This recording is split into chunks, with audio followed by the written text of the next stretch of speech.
মরিতে চাহি না আমি সুন্দর ভুবনে, বাঁচিবারে চাই। কবির ভাষায় আমরা প্রত্যেকেই পৃথিবীতে সুন্দরভাবে বাস করতে চাই, বাঁচতে চাই।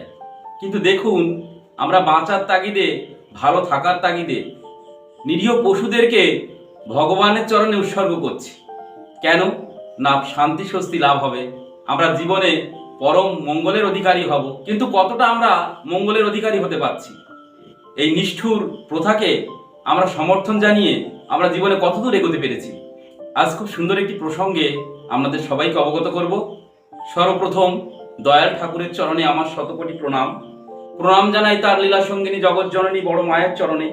প্রণাম জানাই পিতৃদেব বড়দাদার চরণে। প্রণাম জানাই পূজ্যপাদ আচার্য দেবের চরণে। সৎসঙ্গ জীবনধারা চ্যানেলের পক্ষ থেকে সমস্ত দর্শককে জানাই আমার আন্তরিক প্রীতি, শুভেচ্ছা, অভিনন্দন। আমার ইষ্টপ্রাণ দাদা ও ভক্তি মতিমা প্রত্যেককে জানাই আমার আনন্দিত জয়গুরু। আশা করি আপনারা সবাই ভালো আছেন। আজ খুব সুন্দর একটি প্রসঙ্গ, আপনারা বুঝতে পেরেছেন। আমি সংক্ষেপে দু চার কথা বলবো এবং পরম প্রেমময় ঠাকুর এই প্রসঙ্গে কি বললেন আমি সেই বিষয়ে আপনাদেরকে অবগত করব। আমরা দেব দেবীর পূজায় যে নিরীহ পশুদেরকে উৎসর্গ করি, তাতে কি দেবতারা তুষ্ট হন? তাতে তুষ্ট হয়ে কি আমাদের মঙ্গল হয়? আগে জানতে হবে দেব দেবতা কি চায়। কোন দেব দেবতা মানুষের চোখের জল, অন্তরের ভক্তি, শ্রদ্ধা, ভালোবাসা এইগুলোই সে চায়, তার বেশি সে কিছু চায় না। ভগবান মানুষের কাছে বা ভক্তের কাছে তেমন কিছু আশা করেন না। শ্রী শ্রী ঠাকুর তার এক বাণীতে বলেছেন, ঈশ্বরের পূজায় হিংসা সাধন পশু বলি, বিশ্বপ্রভু নেন না তাহা, পৌঁছায় না সে সকলই। আমরা যে নিষ্ঠুর নির্মম প্রথাকে সমর্থন করছি, একটা প্রাণীকে উৎসর্গ করছি, সেও বিশ্বপিতার সন্তান, সেও জগৎ জননীর সন্তান। পিতা হয়ে, মাতা হয়ে কেউ কখনো কোনো সন্তানের রক্ত প্রার্থনা করে না। কিন্তু আমরা নিজের আত্মস্বার্থ সিদ্ধির জন্যে আমাদের কিছু মন গড়া প্রথাকে আমরা সমর্থন করে তা চালিয়ে যাচ্ছি। শ্রী ঠাকুর এই বলি প্রথাকে একেবারেই অপছন্দ করতেন। তিনি বলেছেন, আর্য খ্রিস্টি যা ব্যাঘাত, খড়গে তোরা করনি পাপ।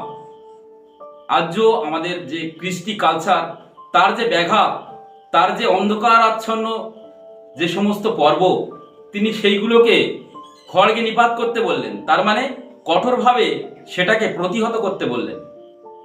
বলি তো আমাদের অবশ্যই দিতে হবে। কি দিতে হবে? অজ্ঞানতাকে, যা নির্বিকারে মানুষের জীবনকে দুর্বিষহ করে তোলে, নিপীড়িত করে তোলে, অসহায় করে তোলে। তাহলে কি হলো? অজ্ঞানতাকে বলি দিয়ে আমাদের জ্ঞানের আলো প্রজ্বলন করতে হবে, জীবন অন্ধকারকে দূরীভূত করতে হবে। শ্রী ঠাকুর এই বলি প্রথাকে একেবারেই সমর্থন করতেন না। শ্রী ঠাকুরের ছোটবেলার এক গল্প মনে পড়ে গেল। এক তান্ত্রিক সাধু হিমায়তপুরের শ্মশানের কাছে উপস্থিত হয়েছেন। সে সেই শ্মশানে পূজা করবে বলে মনস্থির করেছে এবং একটি ছাক শিশুকে সে বলিও দেবে। এই খবর অনুকূলচন্দ্রের কাছে চলে যায়। অনুকূলচন্দ্র অস্থির হয়ে ওঠে। সশরীরে তিনি শ্মশানে যান। সেই তান্ত্রিক সাধুকে ওই ছাক শিশু বলি দিতে তিনি নিষেধ করেন। এই বলি যাতে না হয় তার জন্য সব মূল্য দিতেও অনুকূলচন্দ্র রাজি হয়ে গেলেন। কিন্তু তান্ত্রিক সাধু তার সেই উদ্দেশ্যে অনড়, সে বলি দেবেই। এই খবর মাতা মনমোহিনী দেবীর কাছে চলে যায়। মাতা মনমোহিনী দেবী সবাইকে শ্মশানে যেতে নিষেধ করেন, বলেন তান্ত্রিক যা ইচ্ছে তাই করুক, কেউ যেন শ্মশানে না যায়। চন্দ্রের অস্থিরতা ক্রমশ বাড়তে থাকলো। এরপরে নভচন্দ্র ঘোষ মাতাকে আশ্বস্ত করেন। তিনি বলেন, আমি শাক শিশুকে উদ্ধার করে এনে দেবো। তারপরে তান্ত্রিকরা যখন পূজায় বসেছে, হঠাৎ এক লাফে সেই নভচন্দ্র সেই ছাক শিশুকে নিয়ে এক ছুটে পালিয়ে আসে।